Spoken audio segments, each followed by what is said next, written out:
اللهم صل على سيدنا مولانا محمد معدن الجود والكرم وآلہ وصحبہ وبارک وسلم۔ ان اللہ یغفر الذنوب جمیعا، فرمایا بے شک رب تمہارے سارے ہی گناہ معاف فرما دے گا، تم نا امید نہ ہونا، وہ معاف کر دے گا تمہیں۔ قرآن مجید میں فرمایا ان اللہ بالناس لرؤوف الرحیم، بے شک اللہ اپنے بندوں پر بڑا ہی مہربان اور نہایت ہی رحم کرنے والا، رؤوف اور رحیم ہے، بڑا مہربان ہے، کرم فرماتا ہے۔ اللہ تعالیٰ اپنے بندوں سے بڑا جلد راضی ہو جاتا ہے، وہ اپنے بندوں کو بہت زیادہ مشقت میں نہیں ڈالتا، وہ اپنے بندوں سے اپنی نعمتوں کا بدلہ نہیں چاہتا، بہت سخت مشقت والی عبادتیں نعمتوں کے بدلے نہیں چاہتا، وہ بڑی جلدی رحم فرماتا ہے۔ ماں پیار کرتی ہے اپنے بچے سے، لیکن وہ ناراض بھی ہو جاتی ہے بعض چیزوں پہ، بعض معاملات اس کا دل بھی دکھاتے ہیں، بعض جگہ وہ رو کے یہ بھی کہتی ہیں کہ تو نے میری محبت کا کوئی نتیجہ نہیں مجھے دیا، میری ساری کمائی تو نے ضائع کر دی۔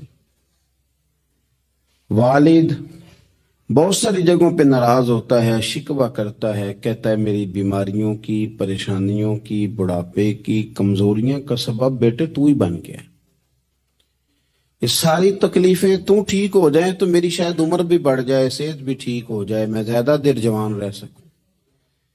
ناراض ہوتے ہیں ماں باپ، اسی طرح ماں باپ راضی بھی ہو جاتے ہیں، وہ بڑی جلدی راضی ہو جاتے ہیں۔ میں اکثر کہتا ہوں کہ والد کو راضی کرنے میں 5-7 منٹ لگ جاتے ہیں، اماں تو 1.5-2 منٹ میں راضی ہو جاتی ہے۔ جو میدان میں ڈٹ کے شہید ہو، رب اسے دیکھ کے مسکراتا ہے، جو اس کی شان کے لائق، جو توبہ صحیح کریں، سچی کریں، رب انہیں دیکھ کے مسکراتا ہے، جو اس کی شان کے لائق ہے۔ جو نماز کے لیے صفیں بنائے، رب انہیں دیکھ کے مسکراتا ہے، جو جہاد کے لیے صفیں بنائے، رب دیکھ کے مسکراتا ہے۔ جو لوگ صبح پچھلے پہر اٹھ کے عبادت کریں، رب انہیں دیکھ کے مسکراتا ہے، اور جو کبھی کبھی بھوکے رہ کے دوسروں پر قربان کر کے احسان کر دے، رب انہیں دیکھ کے مسکراتا ہے۔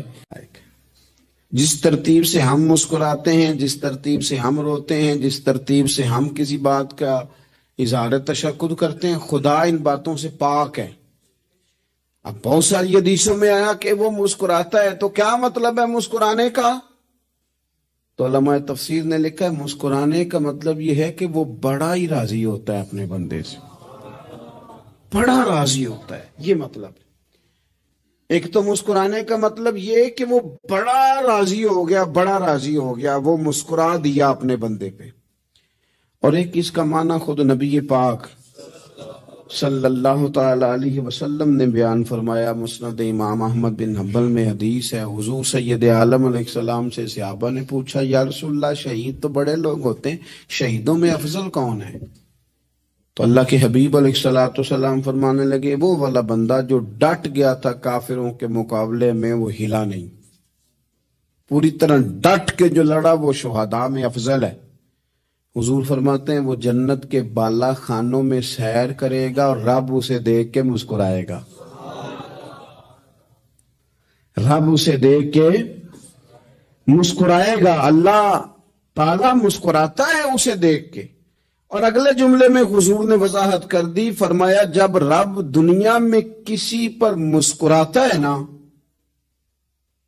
تو اس کا معنی یہ ہے کہ قیامت میں پھر اللہ اسے حساب کوئی نہیں لے گا۔ جس پر اللہ دنیا میں مسکرا دیا اس سے کوئی حساب، تو وہ کام ڈھونڈنے چاہیے نا جس سے اللہ مسکرائے۔ ویسے کبھی ہم ایسا کرتے ہیں کہ نہیں کہ کسی کو راضی کیا جائے؟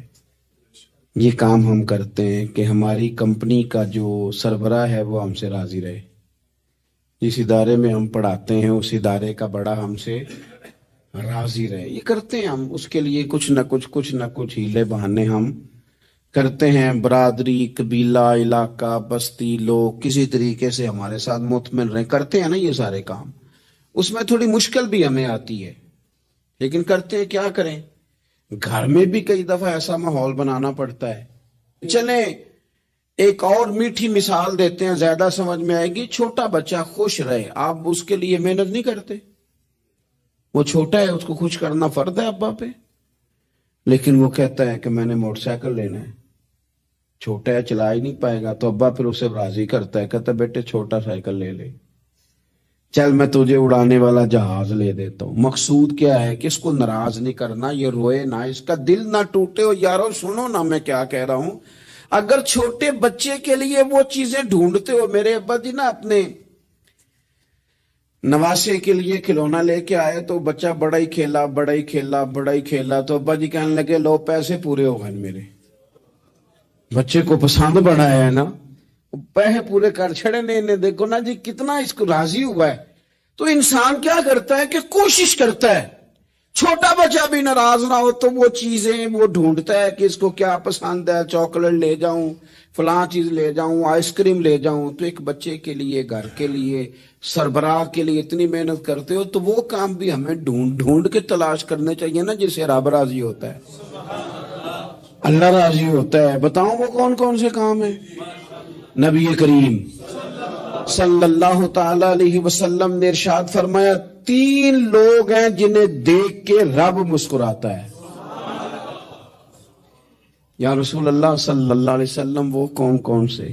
تو محبوب فرمانے لگے ایک وہ بندہ ساری مخلوق سوئی ہے، آدھی رات ہے، رات کا پچھلا پہر ہے، اس نے اٹھ کے وضو کر لیا، مصلی پہ کھڑا ہو گیا خدا کی یاد میں، فرمایا اسے دیکھ کے رب مسکراتا ہے جو اس کی شان کے لائق ہے، مسکراتا ہے اللہ۔ یہ تو سونے کا ٹائم تھا، یہ تو گہری نیند آنے کا وقت تھا، رات کا پچھلا پہر، رات پوے تے بے درداں نو نیند پیاری آوے تے درد منداں نو یاد سجن دی ستیاں وی آن جگاوے، اور ساون کی کالی راتوں میں جب بوندا باندی ہوتی ہے، وہ راتوں کو اٹھ اٹھ روتے ہیں جب خلقت ساری سوتی ہے، اللہ مسکراتا ہے۔ اور سننا میرے بھائی، میرے نبی پاک صلی اللہ تعالی علیہ وسلم فرماتے ہیں جب مسلمان نماز کے لیے صفیں بناتے ہیں نا، ترتیب لگ رہی ہوتی ہے، اب اللہ کی بارگاہ میں کھڑے ہوں گے، قیام کریں گے، رکوع کریں گے، سجود کریں گے، فرمایا جب مومن صفیں بناتے ہیں تو رب دیکھ کے مسکراتا ہے، مسکراتا ہے۔ کمال ہو گئے عروج بندگی کا، جب بندے کو دیکھ کے رب مسکرائے، خدا بندے سے خود پوچھے بتا تیری رضا کیا ہے، مسکراتا ہے۔ اور میرے نبی پاک علیہ السلام فرماتے ہیں جب مجاہد جہاد کے لیے صفیں سیدھی کرتے ہیں، آج تو یہ رب کے نام پہ مرنے ہی آ گئے، یہ صفوں میں کھڑے ہوں گے، ترتیب سے لڑیں گے، ترتیب سے گلا کاٹیں گے کافروں کا یا شہادت لیں گے۔ فرمایا جب جہاد کے لوگ صفیں بناتے ہیں تو رب انہیں دیکھ کے مسکراتا ہے۔ کتنے نصیبوں والا وہ بندہ ہے جسے دیکھ کے مسکرا دیا۔ اور یار کبھی تیرا بیٹا تیرے سامنے مسکرائے نا چھوٹا، تو تیرا دل باغ باغ ہو جاتا ہے۔ تیری ماں بیمار کسی ایک دن صحیح طرح ہنس پڑے تو طبیعت خوش ہو جاتی۔ مجھے بتاؤ نا جس کا رب بھی اسے دیکھ کے ہنس پڑے، جو اس کی شان کے لائق ہے، کیا اس بندے کے نصیبیں ہیں، کیا اس کے مقدر ہیں۔ آپ اس مقام پر اپنے آپ کو لائیں۔ اب دیکھیں نا یہ حدیث آپ نے سن لی، اب ہم نے نا اس طرح صفحے نہیں بنانے جس طرح ساری دنیا، اب ذرا صفحے بھی شوق سے بنائیں گے، اب ذرا تھوڑا سا شوق پیدا کریں گے، بھئی یہ تو میں وہ کام کرنے لگا ہوں جسے دیکھ کے رب مسکراتا ہے۔ نبی پاک صلی اللہ علیہ وسلم نے فرمایا جب کو بندہ توبہ کرتا ہے نا، ہم توبہ کا رٹا لگاتے ہیں، یا اللہ میری توبہ، یا اللہ۔ اور توبہ کا تو مطلب یہ ہے کہ پچھلے گناہوں سے پکی توبہ، آج کے بعد یہ غلطی نہ کرنے کا پکا وعدہ۔ تو نے ساری شب برات رو کے گزاری ہے، بتا سویرے جھوٹ جوڑنے کا ارادہ ہے تیرا؟ آج کے بعد رشوت تو نہیں نہ لے گا، ملاوٹ تو نہیں نہ کرے گا، یہ توبہ ہے۔ اور اگر سارے کام اسی طرح کرنے ہیں تو پھر یہ توبہ کا رٹا ہے، جتنا مرضی لگاؤ۔ حضرت علی بن ربیعہ رضی اللہ تعالیٰ عنہ فرماتے ہیں میں مولا علی کے ساتھ تھا، مقام حرہ کی طرف جا رہے تھے، حضرت علی نے ہاتھ اٹھا کے دعا مانگی ہماری تعلیم کے لیے، ورنہ حضرت علی ہم صحابہ کو محفوظ عن الخطا تو مانتے ہیں نا. ہاتھ اٹھا کے کہا اے اللہ ہمارے گناہ بخش دے، تیرے علاوہ کوئی معاف کرنے والا نہیں. اور پھر حضرت علی آسمان کی طرف دیکھا اور دیکھ کے نا حضرت علی بن ربیعہ کو تو مسکرائے.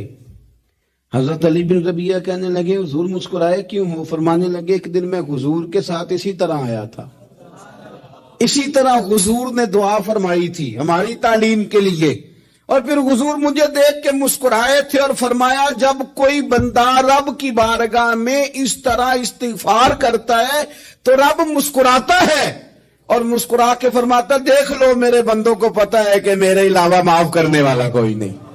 انہیں پتا ہے، تم اس کی بارگاہ میں رجوع تو لاؤ، آؤ تو صحیح دو آنسو لے کر. اقبال کہتے ہیں کہ موتی سمجھ کے شان کریمی نے چن لیا، قطرے تو گرے میرے ار کے انفعال کے. دو میں نے آنسو بہائے تھے تو اس کے کرم نے تو موتی سمجھ کے چن لیے. سنو نا حضور اس استغفار کو اللہ کو یار رات کو توبہ کر کے سونا چاہیے. ہمیں کچھ غلطیاں ہم کرنا نہیں چاہتے پر ہم سے ہو جاتی ہیں، کچھ دل ہم توڑنا نہیں چاہتے پر وہ ٹوٹ جاتے ہیں، ہماری مجبوری ہوتی ہے ٹوٹ جاتے. رات کو اس کی بارگاہ میں ہاتھ باندھ کے کشکول طلب دراز کر کے خوب استغفار پڑھنا چاہیے کہ مالک بندے ہیں نا کیا کریں. نفس کا ساتھ ہے، دنیا کا ساتھ ہے، خواہشات نفسانیہ، مالک معاف کر دے. درد سے توبہ، رسم نہ ہو، کہانی نہ ہو، لفظ نہ ہو، جملے نہ ہو، اور جناب ایسے لوگوں کے بیچ بڑے ہاتھ باندھ کے اور بڑا کوئی ضرورت نہیں. آپ اکیلے اپنی چارپائی پہ بستر کے اندر منہ دے کے بھی درد سے کہیں گے نا معاف کر دے تو وہ تو مہربانی بڑا ہے. میرے نبی پاک صلی اللہ علیہ وسلم مثال دیتے ہیں، فرمایا ایک آدمی صحرا میں جا رہا ہے، صحابہ سے حضور خطاب کر رہے ہیں. فرمایا ایک آدمی صحرا میں جا رہا تھا، اس نے اپنی اونٹنی پہ کھانا پانی پیسے ہر چیز رکھی ہوئی تھی. صحرا تھا بہت بڑا، درمیان صحرا کے گیا تو تھوڑا سا سستانے کے لیے آرام کرنے کے لیے اونٹنی سے نیچے اترا. اب اس نے اونٹنی کی لگام، اونٹنی کی نکیل اپنے سرہانے کے نیچے رکھی، ہاتھ کے ساتھ پکڑی اور سو گیا. تھوڑی ہی دیر کے بعد جب اس کی آنکھ کھلی تو دیکھا اونٹنی غائب ہے. صحرا میں وہ پیدل نہ آگے جا سکتا ہے، نہ پیچھے جا سکتا ہے، نہ دائیں نہ بائیں. کھانے کو روٹی نہیں، پینے کو پانی کا قطرہ نہیں، تھوڑا ادھر بھاگا ادھر بھاگا، تھک گیا. کریم محبوب فرماتے ہیں وہ پوری طرح نڈھال ہو گیا اور مایوس ہو گیا. معاذ اللہ، مایوس ہو کے دوبارہ اسی جگہ آ کے لیٹ گیا جہاں پہلے لیٹا تھا. انتظار کرنے لگا کہ اب موت ہی آئے گی، آخری وقت ہے. اب نہ میں پیدل یہ صحرا کراس کر سکتا ہوں، نہ پیچھے جا سکتا ہوں، نہ کھانا ہے نہ پانی ہے، سوائے موت کے کوئی سہارا نہیں. حضور فرماتے ہیں وہ رستے میں دوبارہ لیٹ گیا. اچانک اس نے رخ بدلا تو اونٹنی سامنے کھڑی تھی. حضور نے صحابہ سے پوچھا بتاؤ نا اسے بھلا کتنی کو خوشی ہوگی؟ یا رسول اللہ جی سے نئی زندگی مل گئی ہے. آپ دیکھیں نا سارے ڈاکٹروں نے کہہ دیا کہ اس کے جو گردے میدا جگر ہر چیز ختم ہے، گھر لے جاؤ خدمت کرو. ہر طرف پریشانی ہے. وہ بندہ بھی سمجھ گیا ہے کہ آخری وقت آ گیا، کل جاؤں پرسوں جاؤں، تیاری ہو گئی. سب لوگ آ گئے، باہر والے بھی آ گئے. یہ ماحول ایک عجیب رنگ اختیار کر گیا. اچانک ایک ڈاکٹر نے آ کے کہا نہیں غلطی لگ گئی تھی. مجھے بتائیے انداز کیا ہوتا ہے؟ بغیر دوائی کے بندہ اٹھ کے کھڑا نہیں ہو جاتا. میں تو بچ گیا ہوں. نبی پاک صلی اللہ علیہ وسلم فرمانے لگے اس کی اونٹنی مل گئی. بتاؤ بھلا اسے کتنی خوشی ہوگی. یا رسول اللہ وہ تو دوبارہ دنیا میں آ گیا. حضور فرمانے لگے اسے کچھ بھی خوشی نہیں ہوئی. جب کوئی رب کا گناہگار بندہ آ کے توبہ کرتا ہے، رب کو اس سے کئی گنا زیادہ خوشی ہوتی ہے.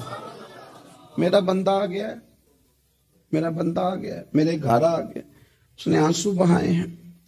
اس نے کہا اللہ میں تیرا ہی ہوں، تیرا ہی رزق کھاتا ہوں، تیری ہی زمین پہ رہتا ہوں، تیرے نام سے میری سانسیں چلتی ہیں. وہ آ گیا. فرمایا اس اونٹنی والے سے زیادہ رب کو خوشی ہوتی ہے جب گناہگار آ کے توبہ کرتے.